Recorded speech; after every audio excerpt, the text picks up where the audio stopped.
बहुत बहुत समय पहले, जब दुनिया नई थी और जानवर भी इंसानों की तरह बोल सकते थे, तब कौवा काला नहीं था। असल में वह धरती के सबसे सुंदर पक्षियों में से एक था। कौवे के पंख चांदी जैसे सफेद और चमकदार थे, जो धूप में चमकते थे।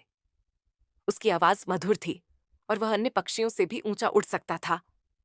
उसकी सुंदरता और गुणों से प्रसन्न होकर देवताओं ने उसे एक पवित्र कार्य सौंपा, स्वर्ग और पृथ्वी के बीच संदेश पहुंचाने का।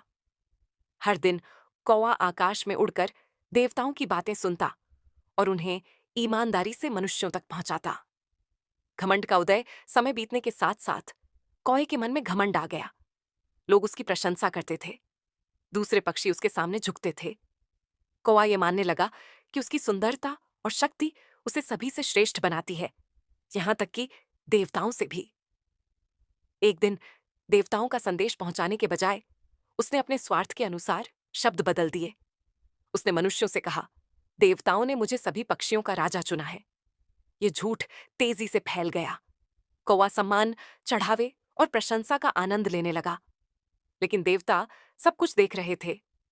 दिव्य दंड कौवे के अहंकार और असत्य से क्रोधित होकर देवताओं ने उसे बुलाया। तुम्हारा कर्तव्य सत्य था, उन्होंने कहा, लेकिन तुमने घमंड को चुना। दंड के रूप में देवताओं ने न तो उसे मारा, न ही उसकी उड़ान छीनी। इसके बजाय उन्होंने ऐसा दंड चुना जो सदा के लिए एक सीख बन जाए। उन्होंने उसके चमकते सफेद पंख जला दिए और वे राख और धुएं जैसे गहरे काले हो गए। देवताओं ने घोषणा की, आज से तुम अपने घमंड की छाप धारण करोगे। तुम मनुष्यों के पास रहोगे, उनके बचे हुए अन्न पर जीवित रहोगे, ताकि सबको याद रहे कि अहंकार पतन की ओर ले जाता है। कौवे का नया जीवन लज्जित और मौन होकर कौवा पृथ्वी पर लौट आया। उसकी आवाज कठोर और कर्कश हो गई, पहले जैसी मधुर न रही। वह अब स्वर्ग नहीं उड़ता था, बल्कि मनुष्यों के बीच पेड़ों, छतों और खेतों में रहने लगा।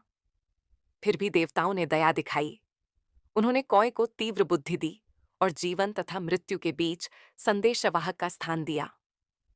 इसी कारण आज भी कई संस्कृतियों में माना जाता है कि कौवे की कांव कांव पूर्वजों का संकेत होती है। कौवों को भोजन देना शुभ कर्म माना जाता है। कौवे उपकार याद रखते हैं और उसे लौटाते हैं कहानी की सीख।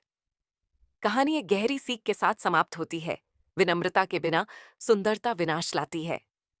ईमानदारी के बिना कर्तव्य दंड दिलाता है। इसीलिए कौआ काला है, इसीलिए नहीं कि वह बुरा है, बल्कि इसलिए कि वह उस सीख की याद अपने साथ ढो